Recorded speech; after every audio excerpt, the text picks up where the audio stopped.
नमस्कार दोस्तों, आप सभी का स्वागत है आज की वीडियो में। आज की वीडियो का टॉपिक बहुत ही इम्पोर्टेंट टॉपिक है।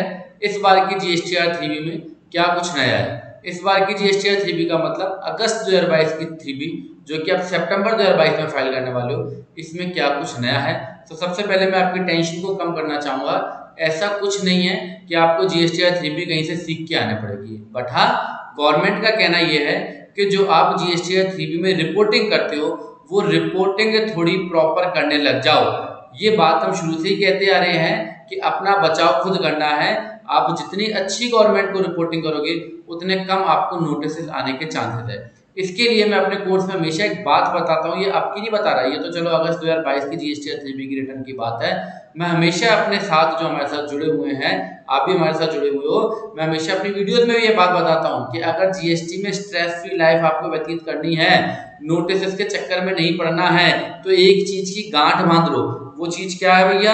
वो चीज है आपकी कि आपका डाटा हमेशा मैच होना चाहिए। क्या मैच होना चाहिए? GSTR 1 versus GSTR 3B, GSTR 3B versus books, GSTR 1 versus books. हालांकि आज की वीडियो का टॉपिक नहीं है, बट मैं वीडियो की शुरुआत में बताना चाहता हूं कि कुछ भी ऐसा कुछ चेंजेस नहीं है कि आपको कुछ नया सीख के आना पड़ेगा।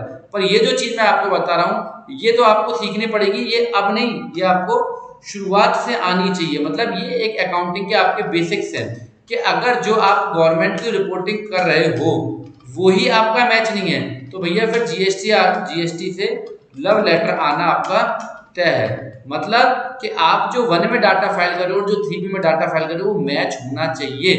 अब आपका क्वेश्चन होगा सर नहीं होगा तो क्या होगा? नहीं होगा तो कुछ नहीं होगा, लव लेटर आएगा। बट समटाइम्स अगर हमारी मजबूरी हो जाती है कि जीएसटी 1 में हमारा कोई इनवॉइस रह गया है तो हमें 3B में मेंशन करना होता है। नोटिस आना या ना आना ये कोई टेंशन नहीं है, पर नोटिस का रिप्लाई आपके पास हमेशा तैयार रहना चाहिए। रिप्लाई का मतलब क्या है? रिप्लाई का मतलब है कि नोटिस जो आपसे पूछ रहा है उसका एक प्रॉपर आंसर आपके पास होना चाहिए कि इस कमी का कारण क्या था। नोटिस आएंगे टेंशन बिल्कुल नहीं लेनी है, ठीक है। जीएसटीआर 3B वर्सेस बुक्स पर जो तरीका मैं बता रहा हूँ उससे बहुत कम आपके नोटिस आएंगे, 99% आपके नोटिस कम हो जाएंगे अगर आपने केवल इतना सा काम कर लिया। जो आप 1 में रिपोर्टिंग कर रहे हो वही 3B में रिपोर्टिंग कर रहे हो, जो 3B में रिपोर्टिंग कर रहे हो वो बुक्स से मैच है।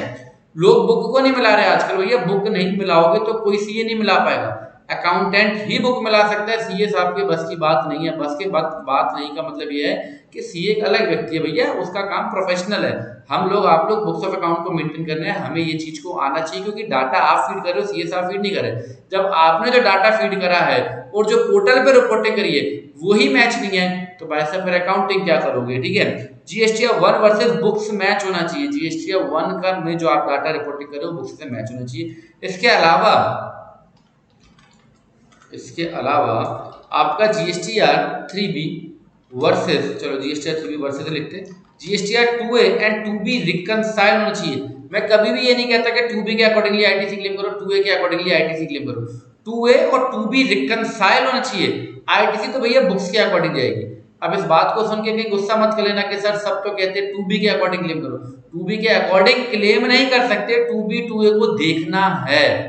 2B 2A को देखने का मतलब क्या है कि 2B में तो वो भी आपकी आईटीसी आती है जो आपको क्लेम नहीं करनी, 2B में तो वो भी आपकी आईटीसी आ सकती है जो कि एक्चुअली आपकी है ही नहीं। आप किसी सप्लायर ने गलत जीएसटी नंबर, मतलब आपका जीएसटी नंबर डाल के रिटर्न फाइल कर दी तो उसका मतलब क्या आप आईटीसी क्लेम करोगे। इसलिए 2B के अकॉर्डिंगली आईटीसी क्लेम नहीं करनी, पर 2B को देख के करनी है, मतलब रिकंसाइल करना है। रिकंसाइल इंपॉर्टेंट है। रिकंसाइल का मतलब ये है कि जो मैं आईटीसी क्लेम कर रहा हूँ वो एक्चुअली मेरी है या नहीं है, बस इतना ही मतलब है। रिकंसाइल का मतलब ये नहीं है कि कोई बहुत बड़ा एक्सेल का टूल लेके निकल के आएगा फिर आप उसमें अपना 2B डालोगे फिर वहां से एक चिराग प्रकट होगा, ऐसा बिल्कुल नहीं है। रिकंसाइल का मतलब ये होता है कि जो आप आईटीसी क्लेम कर रहे हो वो एक्चुअली आईटीसी आपकी है और क्लेमेबल है या नहीं है। तो भैया ये चीज करना बहुत जरूरी है। ये हम बहुत डिटेल में कोर्स में भी सिखाता हूँ, मैं वीडियोस में भी सिखा चुका हूँ। कोर्स में जब मैं वर्ड बोलता हूँ तो उसका मतलब ये मत सोचा करो कि यूट्यूब में कुछ नहीं देता है। यूट्यूब में सारी चीजें मैंने बहुत डिटेल में बताई हैं, जाके चैनल में को आप प्लेलिस्ट में वीडियोस में देख लो। 2B 2A के रिकंसाइल के ऊपर बहुत वीडियो दी हैं, पूरे साल का रिकंसाइल आपको करके दिखाया, तो टेंशन लेने की जरूरत नहीं है। तो ये थोड़ा सा मैंने आपको बताया है कि जीएसटीआर 3B जो है बहुत इंपॉर्टेंट रिटर्न है क्योंकि यहाँ पे आप अपनी लायबिलिटी भी बताते हो, यहाँ पे आप अपनी आईटीसी भी बताते हो, तो आपको थोड़ा सा सावधान रहना है और प्रॉपर रिपोर्टिंग करनी है। क्योंकि मैं हमेशा कहता हूँ गलती को करने से पहले सुधारो, गलती करके सुधारोगे तो भैया थोड़ा बहुत तो कुछ खामियाजा भुगतना पड़ेगा। सो अब चलते हैं सर इस बार की जीएसटीआर 3B में क्या क्या चेंजेस है। तो इस बात को याद रखिएगा, 3B फाइल करने से पहले बहुत कुछ आपको देखना है, जीएसटीआर 1 को देखना है, बुक्स को देखना है, 2A 2B को देखना है, तभी प्रॉपर आईटीसी को आपको क्लेम करना है। मैं सीधा आपको लेके चलता हूँ जीएसटी के पोर्टल के ऊपर। जीएसटी पोर्टल पे हम आ गए हैं, यहाँ पे हम कंटिन्यू डैशबोर्ड करेंगे। कंटिन्यू टू डैशबोर्ड हमने करा है, फाइल रिटर्न पे हम क्लिक करेंगे और अगस्त मंथ का मैं आपको 3B ओपन करके यहाँ पे दिखाने वाला हूँ। हाँ, एक चीज बताना चाहूंगा कि अगर आपको डिटेल में समझना है तो मैंने एक वीडियो बनाया था न्यू जीएसटीआर 3B, बिल्कुल आसानी और सरल भाषा में समझे, इसका लिंक आपको ऊपर आई बटन में मिल जाएगा, ये वीडियो भी आप जरूर देख लें। इसमें मैंने डिटेल में बताया है कि 3B में क्या क्या चेंजेस हुए हैं। ठीक है, तो मैं आ गया जीएसटी पोर्टल के ऊपर और मैं यहाँ पे अगस्त महीने को ओपन करता हूँ, क्योंकि अगस्त के जितना आप सितंबर में फाइल करोगे, और आज अभी 18 सितंबर है जब मैं वीडियो को बना रहा हूँ। ठीक है, यहाँ पे 3B की रिटर्न फाइलिंग डेट है 20 सितंबर, आज 18 सितंबर है। प्रिपेयर ऑनलाइन पे हम क्लिक करते हैं, प्रिपेयर ऑनलाइन पे हम क्लिक करेंगे, यहाँ पे हमारे पास एक पॉपअप आता है। पॉपअप क्या बताता है? पॉपअप बताता है कि भैया जीएसटी 1 आपने फाइल कर दिया, इसलिए 3B में आपकी 3.1 में लायबिलिटी जनरेट हो चुकी है। जीएसटीआर 2B आपका कट ऑफ डेट पे जनरेट हो चुका है, इसके ब्याह पे आपका आरसीएम आ चुका है। जीएसटीआर 2B कट ऑफ हो चुका है, इसके ब्याह पे आपकी आईटीसी 4A के अंदर रिफ्लेक्ट हो चुकी है। क्लोज करेंगे यहाँ पे जीएसटीआर 1 के ब्याह पे मेरा डाटा 3.1 में आ गया है। ठीक है, और 2B के ब्याह पे डाटा मेरा टेबल नंबर 4 के ऊपर आ गया है। यहाँ पे आईटीसी को लेके चेंजेस हुआ। आईटीसी में डिपार्टमेंट ने बोला है कि अब आपको आईटीसी में 2 कॉलम और ऐड कर दिए। कौन सा कॉलम ऐड कर दिया सर? नीचे डी नंबर में 2 कॉलम बढ़ा दिए, और ऊपर जो 2 कॉलम थे इसमें थोड़ी सी लैंग्वेज चेंज कर दी। यहाँ पे लिख दिया एज पर रूल 38, 42, 43, और इसको लेके डिटेल गाइडलाइन जो है वो डिपार्टमेंट ने इशू की थी अपने वेबसाइट के ऊपर। यहाँ पे आप देख सकते हो model wise function new functionality diploid on GST portal. इसके अलावा 2 सितंबर को भी changes in table 4 of GSTR 3B, इसके ऊपर ऑलरेडी वीडियोस बन चुकी हैं, बाकी आप खुद भी देखा करें। वीडियो पे डिपेंडेंट बिल्कुल मत रहो, वीडियो देखो पर अपनी समझ को बढ़ाने के लिए खुद भी पढ़ा करो जो भी न्यू अपडेट्स आती है। ठीक है, सो यहाँ पर हमने 3B आपको ओपन करके दिखा दिया। डाटा 2B के अकॉर्डिंगली पूरा आ चुका है। यहाँ पे मैं आपको एक बार 2B ओपन करके यहाँ दिखाना चाहूंगा। तो मैं आपको अगस्त मंथ का 2B ओपन करके दिखा रहा हूँ। 2B के बिहाफ पे डाटा 3B में आ चुका है। व्यू करते हैं एक बार। यहाँ पे आप फिगर्स को थोड़ा सा मेमोराइज रखिएगा। 8531, 48,000, 48,000, 7254, 241, 241, ये सारा डाटा एज इट इज जो है आप देखेंगे 3B के अंदर उठ के आया। Same data as it is, आप वीडियो को स्लो करके भी देख सकते हो, एज इट इज उठ के आ गया। यहाँ पे डिपार्टमेंट ने क्या चेंज करा? डिपार्टमेंट ने बोला है कि 2B के बिहाफ पे यहाँ पे सारा डाटा आ जाता है। ऑल अदर आईटीसी में 2B के बिहाफ पे सारा डाटा आ जाता है। वो आईटीसी भी आती है जो एक्चुअली इनएलिजिबल है, वो आईटीसी भी आती है जो आपको क्लेम नहीं करनी है, वो आईटीसी भी आती है जो एक्चुअली आईटीसी आपकी है नहीं, मतलब किसी गलत व्यक्ति, किसी व्यक्ति ने, किसी रजिस्टर्ड टैक्स पेयर ने आपके जीएसटी पे हो सकता है अपना जीएसटी 1 फाइल कर दिया हो, तो ये आईटीसी जो है सारी की सारी रिफ्लेक्ट यहाँ पे हो जाती है। इसको हमें बिल्कुल भी चेंज नहीं करना है, इसको अपने को चेंज नहीं करना है। यहाँ पे डिपार्टमेंट ने बोला आईटीसी रिवर्स 1 and 2, 1 के अंदर एज पर रूल 38, 42, 43, इसकी डिटेल मैंने वीडियो जो आपको बताया आई बटन में लिंक मिल जाएगा, वहां पे डिटेल में बताया गया है। पर फिर भी इसको अगर मैं बहुत आसान से शब्दों में बताऊं तो यहाँ पे 1 के अंदर वो आईटीसी रिवर्स करोगे जो आपको क्लेम नहीं करनी है। जैसे यहाँ पे रेफरेंस दिया 17.5 मतलब ब्लॉक आईटीसी,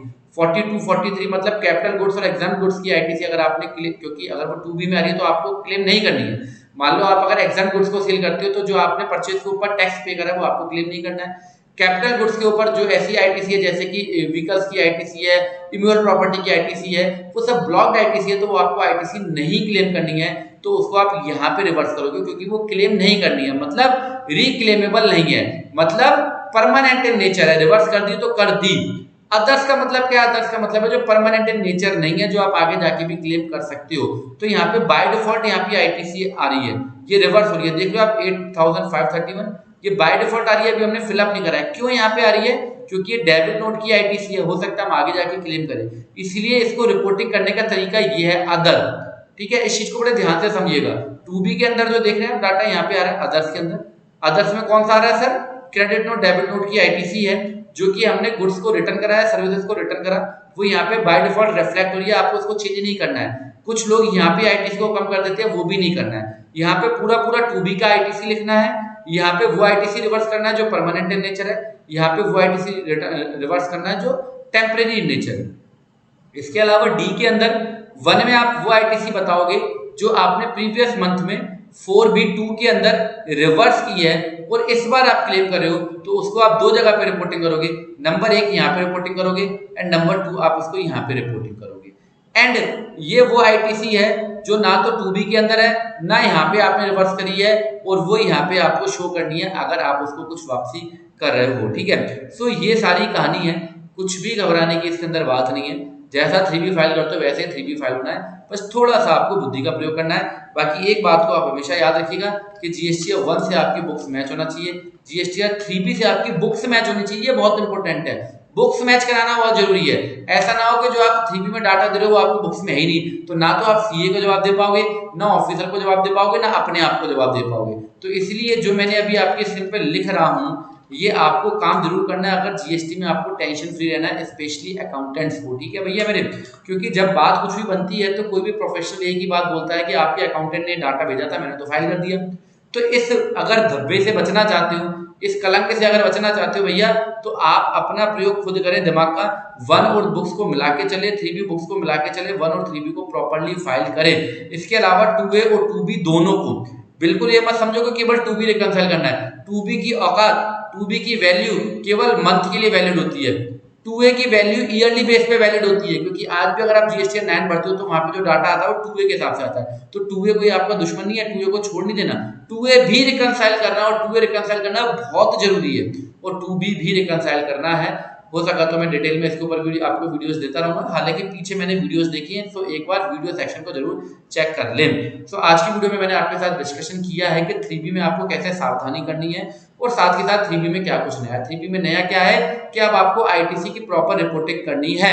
प्रॉपर रिपोर्टिंग का मतलब क्या है यहाँ पे, कि जो आईटीसी आप रिवर्स कर रहे हो उसको आपको प्रॉपर बताना है। अगर टेम्परेरी नेचर है तो 4B1 के अंदर, अगर परमानेंट नेचर है तो अगर परमानेंट नेचर है तो 4B1 के अंदर, अगर टेम्परेरी नेचर है तो 4B2 के अंदर आपको उसको जो है रिवर्स करना है। और 4D के अंदर आपको दो जगह पे आईटीसी को रिपोर्ट करना है। अगर आप पिछली आईटीसी को क्लेम कर रहे हो तो 4A के अंदर भी आपको रिपोर्टिंग करना है, 4A5 के अंदर भी, और 4D1 के अंदर भी आपको रिपोर्टिंग करना है। तो ये वीडियो को देखने के लिए आपका दिल से धन्यवाद। कोई क्वेरी है तो कमेंट बॉक्स में जरूर कमेंट करिएगा। बाकी मिलते हैं सर आपसे नेक्स्ट वीडियो में। Thank you very much.